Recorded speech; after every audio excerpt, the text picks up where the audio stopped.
Continuing our discussions of using automation when it comes to fuzzing and reverse engineering, I wanted to have a little bit of a look at a decompiled program that we discussed previously that's been decompiled with RecStudio.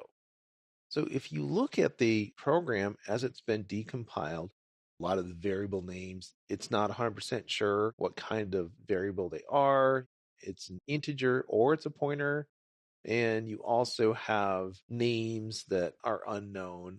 And there's also weird things like functions that you didn't ever write that get automatically generated. So here we have a pretty simple program. It looks complicated.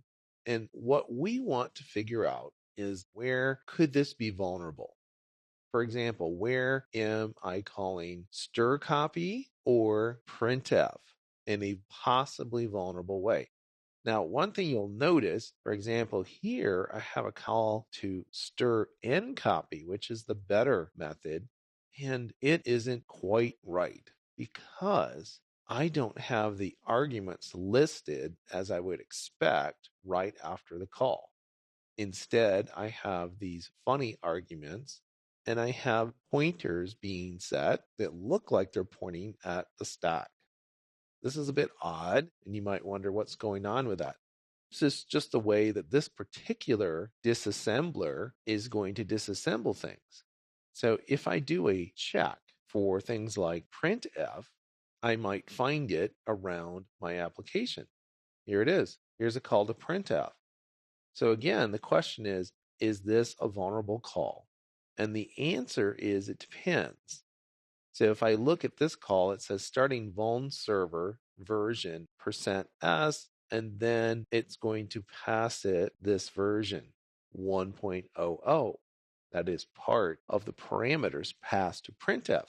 So this call to printf has a format string, so it's not vulnerable.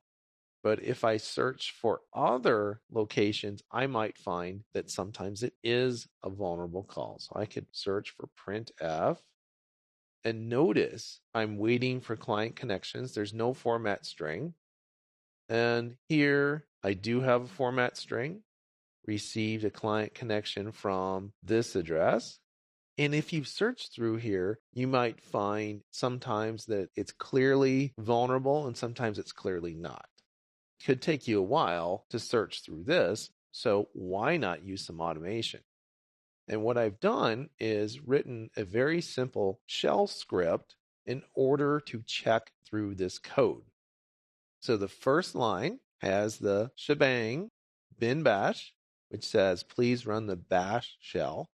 Now, by default, most Linux distributions run the bash shell or born again shell, as it's more formally known, but that's not always the case.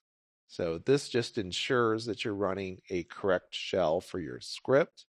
It then echoes and it says, hey, these lines could be vulnerable, and I'm going to use grep.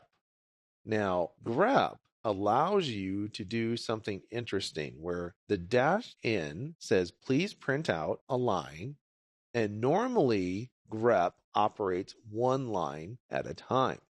In this case, grep will actually go back one line, and if it finds printf, it's going to print out that line and the line before it with line numbers, and then pipe to egrep, which will print out the line and one line after it that says whether or not you have this call, ESP \= if you have the ampersand in that call, then it's potentially vulnerable. The second check is much simpler. If you're using strcpy, it's possibly vulnerable. By the way, in past videos, we talked about the fact that just because there's a flaw in a program doesn't mean it's exploitable. So for example, if I'm using strcpy instead of strncopy, that doesn't automatically mean I can exploit the program. In order to exploit the program, I have to have user control over some of the parameters that are passed to that function, which might not always be the case. But this is just a first start. I want to see, is this potentially vulnerable? let me check the simple things first and whittle down that stack of things that I should be checking. So if I go ahead and I go to my command prompt here, I can run my script on vuln.c, and it says here are the following lines that could have a format string problem.